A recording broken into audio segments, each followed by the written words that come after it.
പ്രത്യേകിച്ച് രാജീവ് ചന്ദ്രശേഖർ ഒരിക്കലും RSSലൂടെ വളർന്നു വന്ന ഒരാളല്ല. അദ്ദേഹം മുൻ BJP പ്രവർത്തകരൊന്നുമല്ല.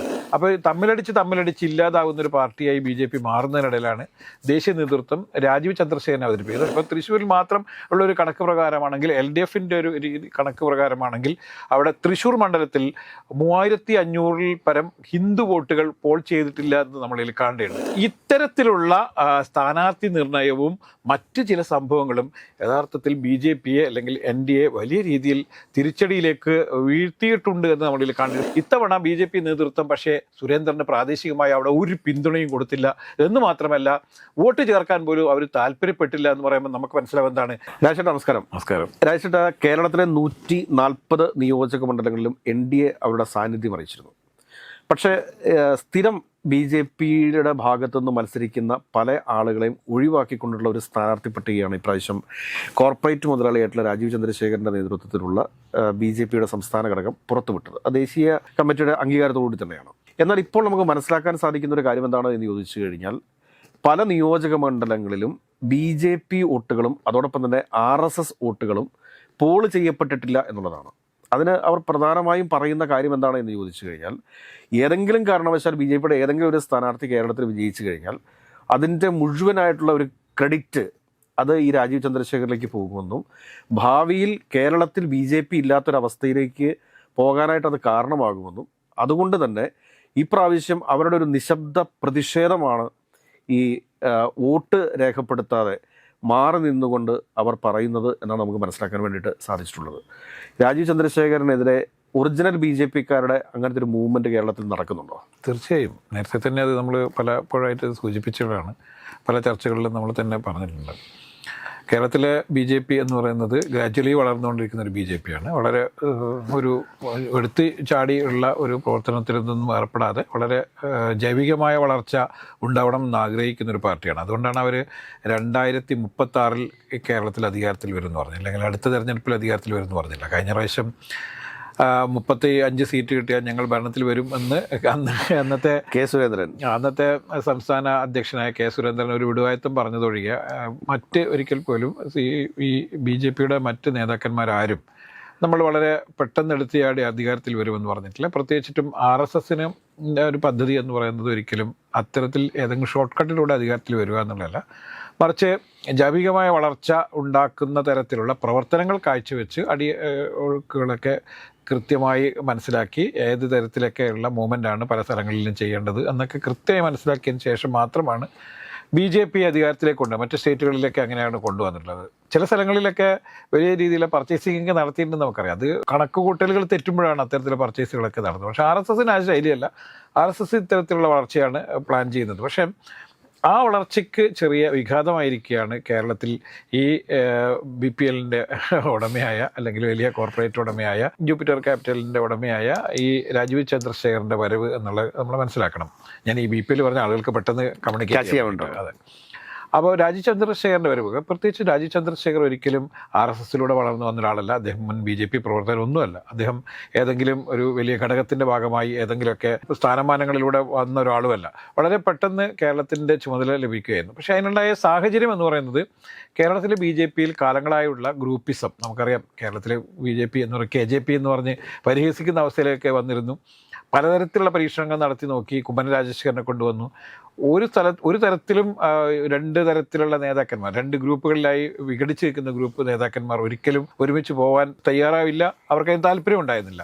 അപ്പോൾ തമ്മിലടിച്ച് ഇല്ലാതാകുന്ന ഒരു പാർട്ടിയായി BJP മാറുന്നതിനിടയിലാണ് ദേശീയ നേതൃത്വം രാജീവ് ചന്ദ്രശേഖരനെ അവതരിപ്പിക്കുന്നത്. പക്ഷേ അവർക്ക് തെറ്റുപറ്റിയതെന്ന് പറഞ്ഞാൽ രാജീവ് ചന്ദ്രശേഖരൻ ഒരിക്കലും കേരളത്തിലെ ജനങ്ങളുമായി, കേരളത്തിലെ ഈ സാധാരണ സ്വയം സേവകരുമായോ അല്ലെങ്കിൽ BJPയുടെ പ്രവർത്തകർക്കായിട്ടോ തരത്തിലുള്ള ആത്മബന്ധവും ഇല്ല എന്നുള്ളതാണ് അതിൻ്റെ ഏറ്റവും വലിയ ദുരന്തം എന്ന് പറയുന്നത്. BJPയുടെ ഒരു പ്രത്യേകത അല്ലെങ്കിൽ RSSൻ്റെ ഒരു പ്രത്യേകത എന്ന് പറയുന്നത് അവർ നിരന്തരമായി ഗൃഹസമ്പർക്ക പരിപാടികൾ നടത്തിയും പലതരത്തിൽ ആളുകളുമായി ബന്ധപ്പെട്ടാണ് കുടുംബ കൂട്ടായ്മകളിലൂടെയൊക്കെ തന്നെയാണ്. ഇപ്പം നമുക്ക് ഉദാഹരണത്തിന് നമുക്കറിയാം, എൻ്റെ എനിക്ക് ചെറുപ്പകാലത്ത് ശ്രീകൃഷ്ണ ജയന്തികൾ നടത്തിയാണ് പലപ്പോഴായിട്ട് പലരെയും ഈ പാർട്ടിയിലേക്ക് RSSലേക്ക് ആകർഷിച്ചിരുന്നത്. പിന്നീട് ശാഖകളിലൂടെയാണ് അവർ പ്രവർത്തകരെ കുറച്ചും കൂടി ഒരുമിച്ച് കൂട്ടിയിരുന്നത്. ഇങ്ങനെയാണ് BJP RSSനെ വളർത്തിയെടുത്തിരുന്നത്.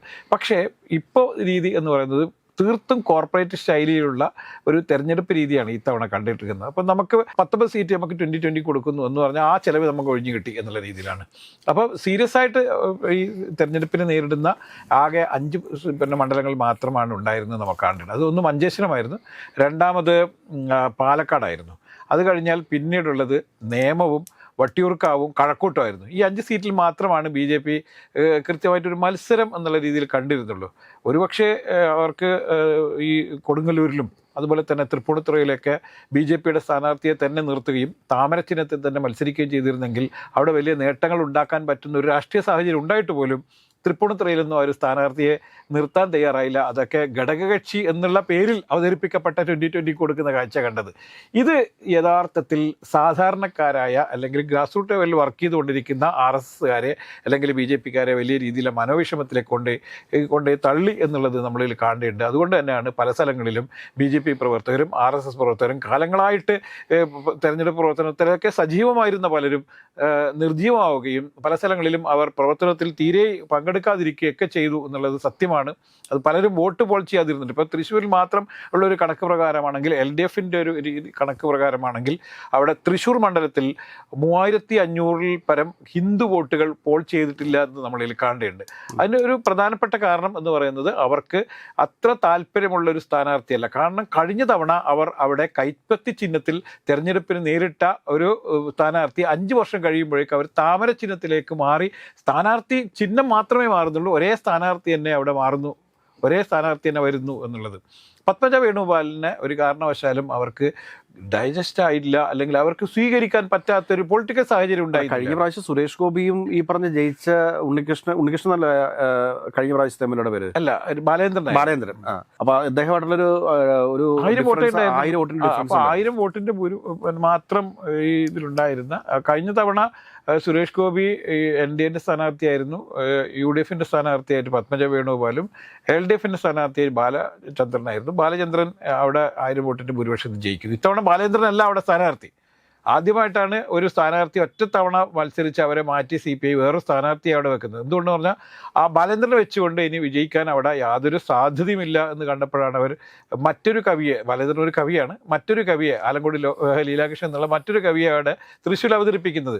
ഇത് ഒരു ഉദാഹരണം മാത്രമായില്ല ഞാൻ പറഞ്ഞത്. BJPക്ക് സാധ്യത ഉണ്ടായിരുന്ന അല്ലെങ്കിൽ BJPക്ക് കേരളത്തിൽ ആകെയുള്ള ഒരു പാർലമെന്റ് അംഗം നല്ല ഭൂരിപക്ഷത്തിൽ ജയിച്ച് കയറിയ സ്ഥലത്താണ് ഈ അനുഭവം എന്നാണ്. അപ്പം സുരേഷ് ഗോപി കേന്ദ്രമന്ത്രിയാണ്. അപ്പോൾ അദ്ദേഹത്തിൻ്റെയൊക്കെ വ്യക്തി സ്വാധീനമൊക്കെ ഉപയോഗിച്ചുകൊണ്ട് വേണമെങ്കിൽ BJPക്ക് പത്മജയെ വിജയിപ്പിക്കാനില്ല, പത്മജ അല്ലായിരുന്നെങ്കിൽ അവിടെ ഒരു സ്ഥാനാർത്ഥിയെ വിജയിപ്പിക്കാനുള്ള രാഷ്ട്രീയ സാധ്യത ഉണ്ടായിട്ട് പോലും അവിടെ ഈ ഇത്തരത്തിലുള്ള ഒരിക്കലും പ്രതീക്ഷിക്കാത്ത തരത്തിലുള്ള സ്ഥാനാർത്ഥികളെ അവതരിപ്പിച്ചു എന്നുള്ളതാണ് NDA ഇത്തവണ കേരളത്തിൽ നേടുന്ന ഏറ്റവും വലിയ പ്രതിസന്ധി. തൃശ്ശൂരിനെ സംബന്ധിച്ചിട്ട് പറയുമ്പോഴത്തേക്ക് വേറൊരു കാര്യം പറയുന്നുണ്ട്. രാജൻ പള്ളൻ എന്ന് പറയുന്ന കോൺഗ്രസിന്റെ സ്ഥാനാർത്ഥി അത്ര നിസ്സാരക്കാരനാണെന്ന് ഞാൻ പറയില്ല ഒരിക്കലും. മാത്രമല്ല അദ്ദേഹം അവിടെ ചെയർമാനായിരുന്നതും പല്ലനാണ്, രാജൻ പല്ലൻ. രാജൻ പല്ലൻ അവിടെ മേയറായിരുന്നു, പ്രതിപക്ഷ നേതാവ്, നഗരസഭയിൽ തന്നെ കോർപ്പറേഷനിൽ പ്രതിപക്ഷ നേതാവായിരുന്നു. മാത്രമല്ല അദ്ദേഹം ഈ തൃശ്ശൂരിൻ്റെ ഹൃദയമുടിപ്പ് കറക്റ്റായിട്ട് അറിയാവുന്ന ഒരാളാണ് എന്നുള്ളതും കൂടി നമ്മൾ അറിയണം. അതുകൊണ്ട് ഇത്തരത്തിലുള്ള സ്ഥാനാർത്ഥി നിർണയവും മറ്റ് ചില സംഭവങ്ങളും യഥാർത്ഥത്തിൽ BJPയെ അല്ലെങ്കിൽ NDA വലിയ രീതിയിൽ തിരിച്ചടിയിലേക്ക് വീഴ്ത്തിയിട്ടുണ്ട് എന്ന് നമ്മളിൽ കണ്ടിട്ടുണ്ട്. NDAക്കും BJPക്കും പറ്റിയിരിക്കുന്ന ഏറ്റവും വലിയ അബദ്ധമാണ് ഇപ്രാവശ്യം 2020 കൂടുതൽ സീറ്റുകൾ കൊടുത്തത്. 2020 സീറ്റ് കൊടുത്തു എന്ന് മാത്രമല്ല, അവർ ചെയ്തത് ഈ കൊടുങ്ങല്ലൂർ പോലെയുള്ള അല്ലെങ്കിൽ തൃപ്പൂണിത്തുറ പോലെയുള്ള അവർക്ക് വലിയ സ്വാധീനമുള്ള സ്ഥലങ്ങളിലൊക്കെ BJPക്ക് അവിടെ പാർട്ടി ചിഹ്നത്തിൽ വോട്ട് രേഖപ്പെടുത്താൻ പറ്റാത്തൊരു അതൊരു വൈകാരികമായൊരവസ്ഥയാണ്. ഓരോ BJPക്കാരനെ സംബന്ധിച്ചിടത്തോളം അല്ലെങ്കിൽ ഓരോ RSSകാരനെ സംബന്ധിച്ചിടത്തോളം താമര ചിഹ്നത്തിൽ വോട്ട് ചെയ്യുക എന്ന് പറഞ്ഞാൽ വൈകാരികമായ ഒരു സംഭവമാണ്. ഇപ്പം CPMന് ഏറ്റവും ശക്തമായ സ്ഥലത്ത് മറ്റേതെങ്കിലും ചിഹ്നത്തിൽ വോട്ട് രേഖപ്പെടുത്താൻ അവർക്ക് ബുദ്ധിമുട്ടാണ്. അതേസമയം അരിവാൾ ചുറ്റിക നക്ഷത്രം കാണുന്ന സമയത്ത് അവർക്കുണ്ടാകുന്ന വൈകാരികമായ ഒരു അടുപ്പമുണ്ട്.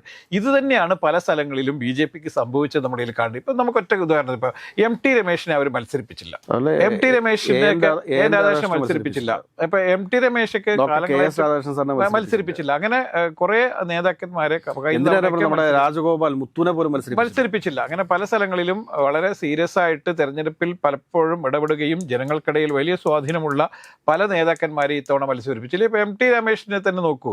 MT രമേശ് നമ്മൾക്ക് അല്ലെങ്കിൽ രാഷ്ട്രീയ നിരീക്ഷകരെ സംബന്ധിച്ചിടത്തോളം ഈ BJP-യുടെ സുരേന്ദ്രൻ മാറിയാൽ ആരായിരിക്കും അടുത്ത അധ്യക്ഷൻ എന്നുള്ള രീതിയിലുള്ള ഒരു ചർച്ച നടക്കുന്ന സമയത്ത് എല്ലാവരും വിശ്വസിച്ചിരുന്നത് എന്താണ്, MT രമേശ് അധ്യക്ഷ സ്ഥാനത്തേക്ക് വരുമെന്നായിരുന്നു. പക്ഷേ നിർഭാഗ്യവശാൽ MT രമേശിൻ്റെ പേര് പോലും സ്പർശിക്കാൻ തയ്യാറാവാതെ വളരെ പെട്ടെന്ന് രാജീവ് ചന്ദ്രശേഖരനെ അവതരിപ്പിക്കുക. രാജീവ് ചന്ദ്രശേഖർ അതിന് മുന്നിൽ ആകെ ഉണ്ടെന്ന് പാർലമെന്റ് 2 വർഷം മുന്നേ നടന്ന പാർലമെന്റ് തിരഞ്ഞെടുപ്പിൽ അദ്ദേഹം തിരുവനന്തപുരത്ത് സ്ഥാനാർത്ഥിയായി ഒഴിച്ചു നിർത്തിയാൽ അദ്ദേഹത്തിന് കേരളമായി യാതൊരു ബന്ധവുമില്ല. അദ്ദേഹം മലയാളിയാണ്, അല്ലെങ്കിൽ അദ്ദേഹത്തിൻ്റെ അച്ഛനും അമ്മയും പാലക്കാട്ടുകാരാണ്, പട്ടാമ്പിക്കാരാണ് എന്നൊക്കെ പറയുന്നു എന്നല്ലാതെ, അല്ലെങ്കിൽ അദ്ദേഹം വിവാഹം ചെയ്ത നമ്പ്യാരുടെ BPL നമ്പ്യാരുടെ ഒരു ഇതൊക്കെ പറഞ്ഞ് മാത്രമാണ് കേരളത്തിലെ ബന്ധം. അദ്ദേഹം ഒരിക്കലും കേരളത്തിൽ ജീവിച്ചിട്ടില്ല. അദ്ദേഹത്തിന് മലയാളം വ്യക്തമായി പറയാൻ അറിയില്ല.